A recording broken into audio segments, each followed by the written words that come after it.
네, 우리가 주일마다 소아시아 지역의 7교회에 대하여서 주별로 나누고 있습니다. 에베소 교회를 살펴보았습니다. 유난히 강하고 바른 신학 사상을 가지고 신앙생활을 잘 영위하고 있는 에베소 교회. 그러나 첫사랑이 식어져 버린 듯한 모습 앞에 주님의 책망을 받지요. 이 초지일관, 초심이라는 이 부분, 신앙에서도 그 첫 믿음의 순전한 그 신앙을 유지하고 지키는 것이 정말 중요합니다. 변할 수 있다라는 거예요. 그러나 나는 변하지 않겠다라는 이런 신앙적 지고지순함이 우리에게 요구되는 게 에베소 교회에 주신 말씀입니다. 기억들 하시지요? 예, 두 번째는 서머나 교회입니다. 작지만 그래서 깔봄을 당하고 가난해 보이고 그렇지만 그 어느보다도 부유하고 풍성하고 주님께서 칭찬을 아끼지 않으셨던, 그래서 충성의 대명사가 된, 믿음의 대명사가 된 서머나 교회, 우리가 그러한 교회를 본받고 닮아가는 것이 필요하겠습니다. 그 다음에 버가모 교회에 대해서 우리가 나누었지요. 기억나실 겁니다. 세 번째 나눈 이 버가모 교회는 사단의 위에 세워진, 그러니까 주변 일대가 모두가 다 더럽고 어둡고 케이오스, 혼란스럽고 이 하나님의 말씀을 비틀어 놓는 것들이 가득한, 그것이 어려움으로 주어지는 부분이 이 버가모 교회의 특징입니다. 그래서 우리를 지켜낼 수 있어야 되고 외부적으로 주어지는 핍박과 같은 것들을 능히 이겨낼 만한 소위 영적인 맷집이 우리에게 요구되는 그런 교회가 바로 버가모 교회입니다. 기억나십니까? 생각해보면 영적인 맷집이라는 단어는 그때 설교 시간에는 쓰지 않았던 용어인데 느닷없이 지금 그렇게 표현되도록 제 입에서 나오게 됐는데, 이 맷집을 키워야 됩니다. 영적인 맷집. 그래야 자질구레한 별것 아닌 허풍선이와 같은, 헛개비와 같은 이 눈에 보여지는 위협이나 별거 아닐 수밖에 없는 그런 것들 앞에서 우리의 믿음과 신앙이 온전하게 세워져 가야 돼. 이게 버가모 교회에 주신 교훈입니다. 그리고 지난주에 나누었던 것이 두아디라 교회입니다. 기억나시죠? 두아디라 교회는 버가모 교회와는 사뭇 다르게 외적인 요소의 어려움보다는 내부적으로 문제가 있더라. 내부적으로. 근데 그 내부적인 문제는 다름 아닌 별것 아니고, 아니 별거 아닌 것이 아니라 진리에 대적하고 방해가 되는 세상적 사조, 철학, 이런 것들을 허용을 했다라는 겁니다. 허용. 그냥 그런 것들이 내부적으로 존재하도록 허용을 했다. 제가 우스꽝스럽지만 또 실제적으로 아는 이야기를 통해서 여러 번 말씀을 드렸지 않습니까? 어느 상인이 낙타를 끌고 그 사막을 건너는데 밤이 깊자 텐트를 치고, 그래서 이 낙타를 바깥에 매달아 놓고 본인은 그 조그만 텐트에 들어가서 밤을 새는데 이 낙타가 그러는 거예요. 예. 주인님, 왜 그러느냐? 사막 모래바람이 어찌나 세게 불어오는지 내 이 코에 이 모래가 들어오는데 숨을 쉬기가 어렵습니다. 주인님께서 살짝 텐트 문을 열어주시면 제가 이 콧구멍을 그것에 들이대고 숨만 좀 쉬게 했으면 좋겠습니다. 그래서 그걸 허용했죠.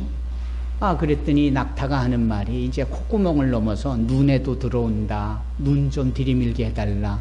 그랬더니 이제는 귀구멍에도 모래가 들어와서 이게 보통 고통이 아니니 내 귀까지 좀 들어가게 해달라. 그래서 허용을 했더니 그 큰 나귀의 대가리가 이 조그만 텐트 안에 쑥 들어오는 거 아닙니까? 그 다음부터 목이 시렵다, 가슴이 차다 하면서 점점 허용하니까 나중에는 낙타, 큰 놈의 낙타가 조그마한 텐트 안에 들어오게 되고, 정작 이 텐트의 소유이고 그 안에 있었던 이 주인은 바깥 문으로 밀려가고, 딱 그런 모습이죠. 허용을 하다 보면, 별거 아닌 것을 허용하면 이게 주객이 전도되어지더라. 여러분, 영적인 것에서도 똑같은 겁니다. 별거 아닌 이 세상의 사조나 관심도 없었던 것을 그냥 그렇게 은밀히 허용을 하다 보면 이것이 우리 앞에 주인처럼 우리를 밀어내고 자기가 주인처럼 우리를 이랴이랴 끌고 간다 이 말이죠. 이게 바로 지난주에 나누었던 두아디라 교회의 특징 아니었습니까? 이런 점에 있어서 우리는 절대 허용할 것이 아니라 단호하게 대처해야 되고, 어떠한 작은 것도 허용하지 않고 우리의 순수한 신앙을 계속 유지해 가서 이기는 자가 되어야 하죠. 그때 소위 하나님께서 말씀을 통해 주신 약속이 하얀 돌을 귀한 증거품으로 주시겠다 이렇게 말씀하죠. 그것은 다니엘서에도 나오는 공중에 뜨인 돌, 그게 바로 예수 그리스도 메시아의 의미일지인데, 그분의 거룩한 이 존재의 징표를 우리에게 허락하시겠다라는 말씀입니다. 그러면 오늘은 그 5번째 교회에 대해서 나눕니다. 이 5번째 교회의 특징은 일단은 이름부터가 사르디스, 사대교회라고 번역되어진 교회입니다. 혹시 화면에 멀리서 잘 보이시지 않겠지만, 지금 저 노란색이 비춰진 곳이 오늘날로 치면 트리키에라라는 곳입니다. 왼쪽부터 에베소 교회가 있죠. 그러니까 7시 방향에 에베소 교회가 있어요.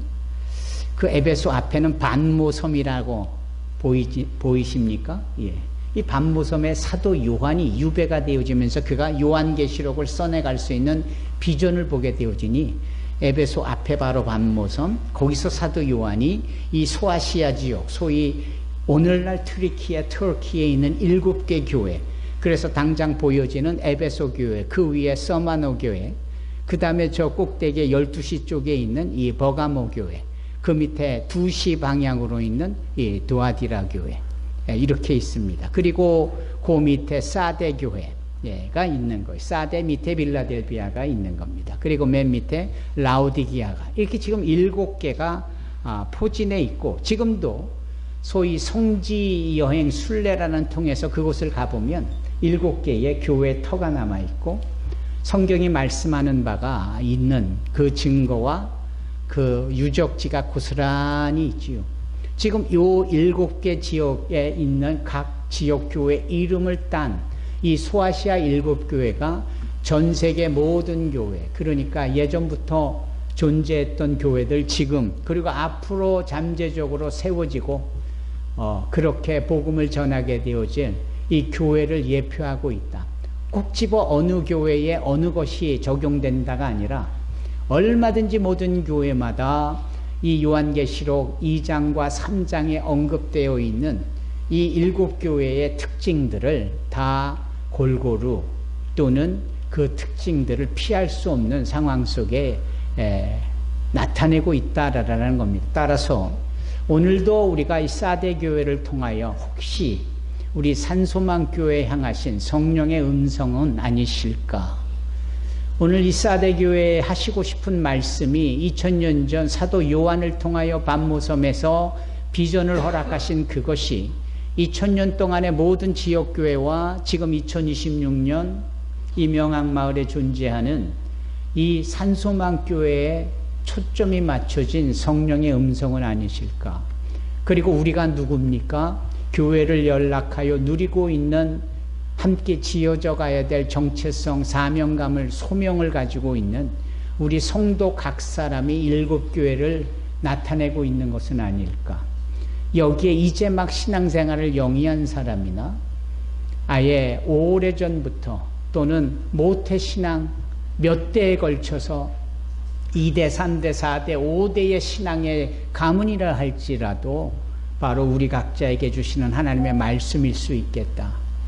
그래서 오늘 우리는 이 믿음으로 이 말씀이 우리 안에 역사되어져 우리의 모난 부분, 잘못된 것들이 교정되어지고 주님 앞에 바로 세워지는 역사가 있기를 바랍니다. 다음 화면을 좀 보여주시면 어떨까요? 다음 화면은 오늘 말씀드리는 이 사대 교회 그 지역의 특징입니다. 물론 교회에 대한 흔적은 없습니다만 이 사대 지역을 가보면 이렇게 아데미 신전과 함께 저 뒤에 큰 산이 우뚝 솟아있는 모습으로 나타나집니다. 먼저 아뎀이라는 것을 살펴보기를 원합니다. 이 아뎀이라는 것은 예를 들면 뭘까요? 오늘날로 치면 저 남양주에 잣나무가 많은 그곳에 가보면 가평이라고 알려진 그곳에 예를 들면 문선명이 일당들이 세우는 통일교 본부가 있잖아요. 허옇게 궁전처럼 만들어 놓은, 예를 들면 그런 것처럼 그 당시에 이 아데미 성전이 있었다라는 겁니다. 아데미는 뭘 의미하느냐? 아데미는요, 소위 인간들이 만들어낸 여신입니다. 그러니까 풍요를 그리고 다산을 상징하여서 이 여자가 아이를 출생시키면 젖을 물리잖아요. 이 젖을 물릴 때의 그 가슴, 이 젖이 나오는 이 유방, 이게 그냥 안에 이 가슴팍에 여러 개가 달려있는 형상을 가지고 있는, 약간 징그럽기도 하고 흉측하기도 하고 그로테스크해 보이기도 하는데, 이게 이제 다산의 상징 뭐 이런 겁니다. 옛날 개그 콘서트에서는 나올 법한 얘기가 그 당시에는, 그러니까 지금으로부터 2700여 년 전에는 이게 온 그 소아시아 지역 전체에 흐르고 있는, 그래서 사도 바울이 그 이후에 750년이 지나고 예수님을 만나고 그가 소아시아 지역을 다닐 때에 썼던 누가가 기록한 사도행전을 보면은 그 아데미 성전에서 경배하고 아데미 성전에서 제사를 지내고 아데미 신을 따르겠다 넙죽넙죽 절하고 제사를 드리는 이 모든 사람들의 미련하고 무지함에 대해서 엄히 꾸짖는 장면이 사도행전 19장에 나오지요. 바로 그런 이야기가 오랜 역사 수세기를 통하여서 이것이 존재하고 있었고, 지금도 가보면 그 아데미 신을 따르는 이 성전의 흔적들, 신전들이 이렇게 남아있는 겁니다. 저게 다 도리아식입니다. 그러니까 건축 양식이 도리아식인데, 이때의 특징은 뭐냐면 이 신전이 말입니다, 존재했을 때가 거의 기원전 700여 년 전이니까 어림잡아 말입니다. 지금으로부터 치면 2700여 년 전이고, 아시다시피 우리가 이 세계사적인 기독교적인 역사를 이렇게 쭉 살펴보면 어떠한 일이 있었습니까? 이 솔로몬 왕 이후에 북이스라엘과 남유다로 나누어지게 되어지고, 아람 군대도 등장을 하지만 그 북쪽의 아시리아 군대가 이 엄하게 이 북이스라엘을 남유다를 괴롭혀 왔지요. 그러다가 소위 바벨론 왕국이 등장을 하는데, 이 바벨론 왕국은 소위 그 지금으로 치면 이라크 그리고 그 사우디아라비아 일대 전체를 의미하는 것입니다. 그런데 이 바벨론 왕도 결국은 페르시아에 의하여서 멸망되어지고, 바사라고 성경에 번역되어진 이 페르시아 왕국이 시작이 되어지면서 그때에 이제 사이러스, 성경에는 고레스라는 왕이 등장을 합니다. 그 고레스 왕의 칙령으로 바벨론으로 끌려갔던 이스라엘 사람들이 에스라, 니에미야 이런 분들에 의하여서 예루살렘으로 귀국하게 되고 무너진 성전을 회복하는 이런 역사잖아요. 바로 그러한 속에서 이 페르시아의 그 당시 왕이었던 이 사이러스, 고레스, 그 2세가 등장했던 그 시대를 의미하는 겁니다.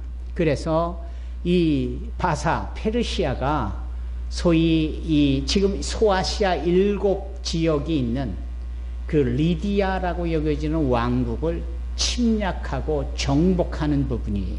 그런데 그 당시에 소아시아 지역의 7교회가 있었던 그 지역의 가장 번성한 도시가 어디냐?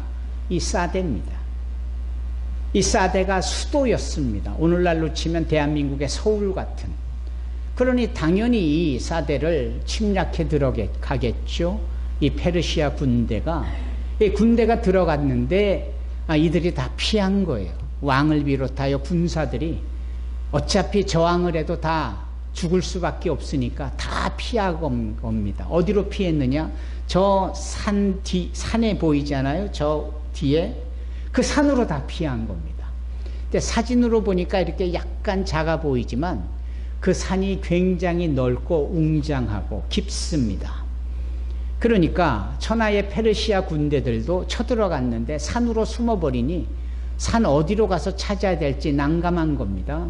그래서 이들이 포위를 하고 작전도 없이 시간이 흘러가도록, 그래서 그 안에서 기진하여 죽을 때까지 기다리는 겁니다. 어느 날 그 산 꼭대기 어딘가에 숨어있는 왕, 그 왕을 보피라는 또 이 사대에 지키는 병사가 있지 않았겠습니까? 이 병사가 그 숨어있는 굴 앞에서 보초를 쓰고 있다가 갑자기 불어닥친 강한 이 바람에 의하여서 그 군인이 쓰고 있던 투구가 휙 하고 날아간 겁니다.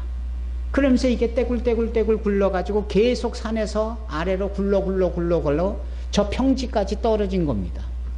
그 밑에는 페르시아 군사들이 포위하고 있었는데 뭐가 굴러오는 게 보이는데 그게 보니까 사대 군사가 쓰는 이 투구가 아닙니까? 옳거니 이 모자가 굴러온 대로만 우리가 진격해 올라가면 얘네들이 다 죽은 꼴이 된다. 그러면서 군인들이 그 직진 방향으로, 투구가 떨어진 방향으로 올라가니 옳거니 거기에 큰 동굴이 있는 겁니다. 당연히 이 사대 왕이 그곳에 숨어 있는 것이고 사대 사람들이, 군사들이 그곳에 숨어 있는 겁니다. 그들은 분명 그 동굴 안에 살아 있는 거지요.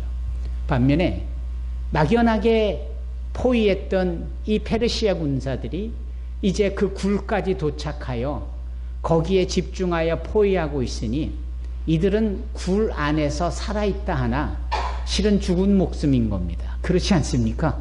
그렇지 않느냐고요. 이 역사적인 상황 속에 오늘 본문에 등장하는 이 본문이 이런 겁니다. 이 사대 교회의 특징을 성령께서 뭐라고 말씀하시느냐면 너희들은 살았다라고 여기지만 실은 죽은 목숨이다. 이 부분은 대단히 의미심장합니다. 비전을 통하여 말씀하시는 내용 속에 오래전 있었던 역사의 한 장면의 전쟁의 한 장을 각인시키시면서 그때의 유구하게 내려왔던 역사의 사건을 사도 요한의 비전을 통하여 보여주시면서 그 옛날 이 리디아 왕국의 이 사대 군사들과 왕이 숨어 살았다라고 겨우 안도감을 가졌는지는 몰라도 이미 적에게 다 발칵이 되어지고 곧 쳐들어가면은 쉽게 죽을 수밖에 없으니 이제는 이들이 죽은 목숨이다라는 것을 이 성령께서 그 사대 교회에 오해하고 착각하고 우리는 괜찮아, 우리는 이렇게 잘 살고 있어 라고 여기는 이 사대 교회 사람들에게 뭔 소리야? 너희들은 죽은 목숨이야 라고 말씀한다라는 겁니다. 그래서 묻는 겁니다. 우리는 이 부분에서 자유할까요? 우리는 이 부분에 있어서 괜찮을까요? 우리는 살아있고 앞으로도 잘 살 거야 라고 호언장담할 수 있는 겁니까? 그래도 내가 기도도 하고 찬양도 하고 예배도 드리고 전도도 하고 헌신도 하는데 뭐 과연 그럴까요? 혹시 우리는 이미 죽은 목숨은 아닐까요? 다만 우리만 그 가운데 착각하고 있는 것은 아닐까요? 성전에 와서 예배하면서 위로를 얻고 힘든 생활 속에 지쳐있는 심신들이 위로받고 격려를 받고 이제 또 세상을 향하여 한 주간 나가야 되는 이런 상황에서 전의를 상실케 하는 말씀처럼 들리는 이 사대 교회의 이야기는 또한 이 시점에서 하나님이 정한 시간과 공간 속에서 우리에게 엄히 경고하고 있는 겁니다. 깨어 있어라. 착각하지 말고 살았다라고 뻐기지 말고 혹시 죽어 있는데 스스로 살았다라고 오해하고 있지는 않으냐, 그러지 마라. 온통 가짜배기 투성인데 나 혼자 진짜 백이라고 버티고 있다고 그게 가능하겠느냐? 아니다라는 겁니다. 여러분, 이런 부분에 있어서 사대교회의 이 말씀은 우리에게 하루하루의 삶이 어떠해야 되는지를 깊이 알게 합니다. 대문호라고 여겨진 톨스토이의 쓴 글이라든지 또 힌두교권에 존재하고 있는 글들이 상당히 흡사한 부분 중에 하나가 있는데 뭐냐 하면 어느 나그네가 길을 가다가 목이 말라 물을 먹을 요량으로 마침 우물이 있어서 그걸 들여다보다가 그만 헛디뎌 빠지지요. 빠져서 곧 추락해버리고 말 상황 가운데 이 옆에 이 칡농불 같은 있어서 그걸 간신히 붙잡고 겨우 삽니다. 그러면 어찌하여야 될까요? 겨우 올라와야지요. 왜냐하면 자세히 보니까 그 밑에 뭐가 꼬물꼬물대고 뭐가 우글우글한 것 같아요. 보니까 뱀인 거예요. 보니까 악어인 거예요. 이 파충류들이 보통 심각한 것이 아닌데 한두 마리도 아니고 우글우글대니까 이 바닥이 다 움직이는 듯해 보이는 거예요. 그러면 간신히 붙잡고 생명을 유지한 우리가 그 사람이 나그네가 그 넝쿨을 붙잡고 빨리 올라와야 되는데 그 넝쿨을 붙잡고 있는 동에 옆에 보니까 거기에 공중에서 이렇게 똑똑 떨어지는 뭔가가 있는데 자세히 보니까 그게 꿀인 거예요. 그래서 쳐다보니까 그 우물 위쪽에 있는 이 아름다운 나무의 가지가 이렇게 우물의 입구에 드리워져 있고 거기에 큰 벌집이 있는데 거기서 벌이 꿀을 얼마나 채워놨는지 꿀이 떨어지는 거예요. 그랬더니 다 죽게 생긴 이 나그네가 그 꿀을 한번 쓱 맛보더니 괜찮은 걸, 맛있는 걸. 그리고는 지금 자기가 죽느냐 사느냐 하는 판을 모르고 그 꿀을 계속 먹어대고 있는 겁니다. 그때 짠 하고 쥐가 등장을 해요. 근데 이 쥐가 고약하게 이 넝쿨의 줄기를 갈가대기 시작합니다. 그 이빨 튀어난 걸로 줄기를 갈가대니까 이제 이 줄기가 곧 끊어질 신상이죠. 그런데도 이자는 그 달콤한 꿀에 빠져가지고 당장 그 밑에 악어와 독사가 있는 곳에 떨어져 죽게 되어지는 것도 까맣게 잊은 채 그 넝쿨이 언제 끊어질지도 모르는 가운데도 꿀만 빨고 있더라. 이게 사람들이 살아가는 인생이고 삶이다. 참으로 어리석고 무지하고 미련하고 한치 앞을 내다볼 수 없는 그 죽음의 사지에 던져질 수 있는 상황 속에서 눈앞에 보여진 이익만, 유익만 추구하는 모습을 꼬집은 거죠. 혹시 저와 여러분들이 그렇게 살고 있지는 않습니까?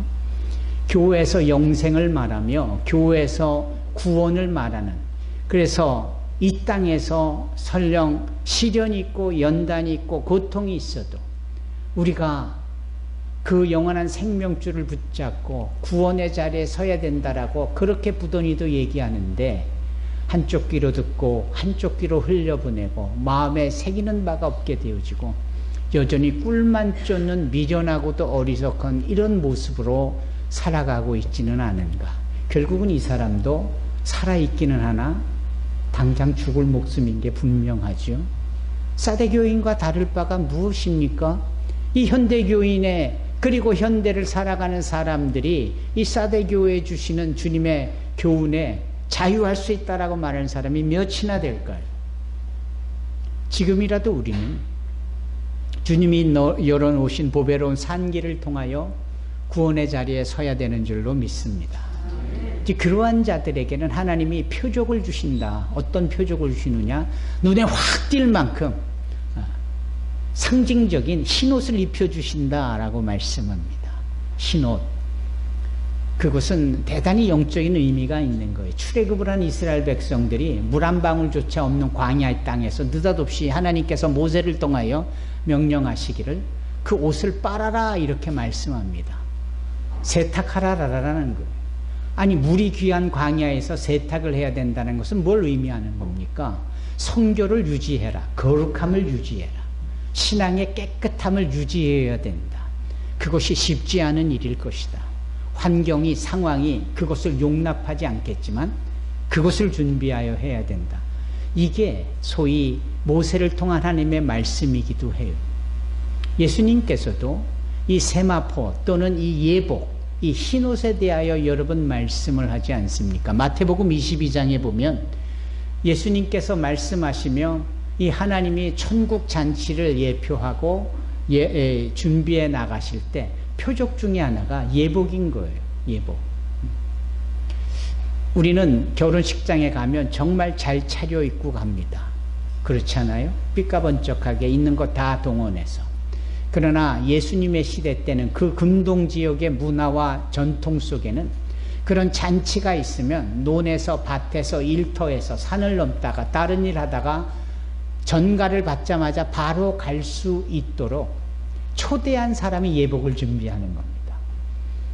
그리고 그 예복을 준비해 옷을 입으면은 어디서 왔든 누구든지 모두가 동일하게 잔치에 참여할 만한 자격이 주어지는 거고 누릴 수 있는 겁니다. 우리는 이 시점에 있어서 그걸 은혜로 받기보다는 내 몸이 독특해서 배도 많이 나오고 사이즈가 맞을까? 별 걱정을 다 하세요. 예. 여러분 만나를 내려주실 때 만나가 우리 식구들의 가족수만큼 충분히 먹을 만큼 적당량이 내려줬다는 사실을 아시잖아요.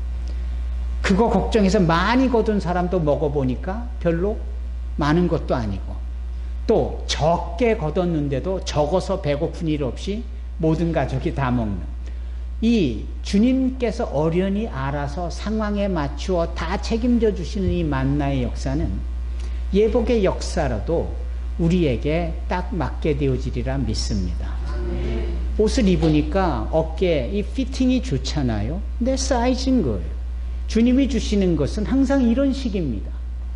우리가 좀 불안전하거나 불편해하거나 뭐 옷이 낄 만큼 작거나 옷이 빌려다 입은 것처럼 헐렁한 이런 게 아니고 그냥 주님이 주시는 것을 입으면 딱 나한테 맞는 거예요. 나에 맞는 십자가. 할렐루야. 여러분 이런 거지요. 그 주어진 예복을 입고 잔치에 들어가 함께 기뻐하는 것. 이게 주님의 말씀이요 뜻인데 주님이 예비해 주신 거예요. 오늘 사대교회 이 모든 사람들이 그럴지언정 믿음을 지켜내고 신앙생활을 잘 영위한 몇 안 되는 소수. 우리는 이 부분에서 집중해야 됩니다. 과반수가 아니라 소수. 끝까지 믿음을 지켜내는 사람들이 많지 않겠구나. 그런데 그러한 사람들에겐 어련히 알아서 하나님께서 모든 것을 더해 주시지 않겠는가.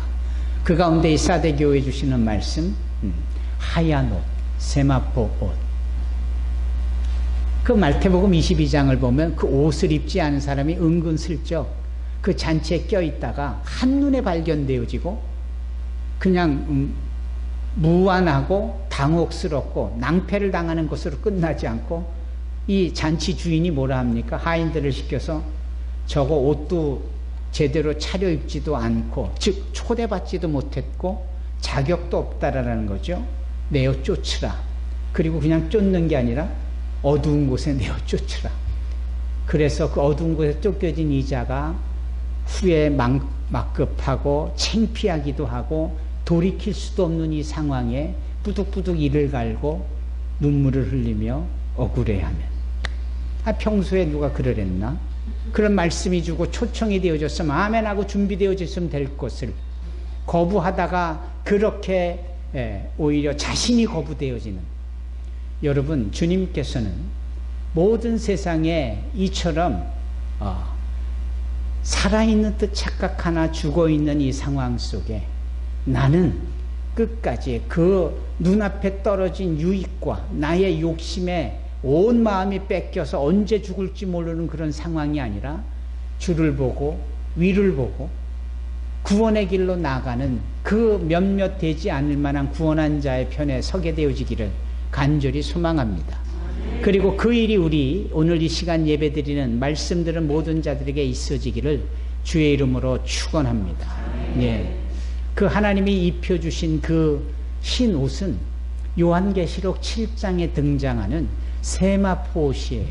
예, 하얀 린넨으로 되어진. 그래서 그 하늘 그 천상의 예배에서 이 구원받은 백성들 사대교회에서도 출현되어졌던 소수이지만 믿음 지켜낸 이 모든 자들을 포함하여 천국에서 하얀 세마포 옷을 입고 구원받은 것이 저 거룩한 하나님과 우리를 위하여 고난당하신 어린 양으로 말미암아 주어졌다라고 찬양하는 이 일들로 이어지게 되어지리라 믿습니다. 여러분, 나는 신앙적으로 살아있는 존재인가? 나는 신앙적으로 죽어있는 존재인가? 오늘 깊이 고민하면서 주님 살기를 원합니다. 지금이라도 돌이키며 회개하여서 깨어있기를 원합니다. 바로 그와 같은 저와 여러분이 되기를 주의 이름으로 축원합니다. 기도하겠습니다. 거룩하시고 사랑이 많으신 하나님,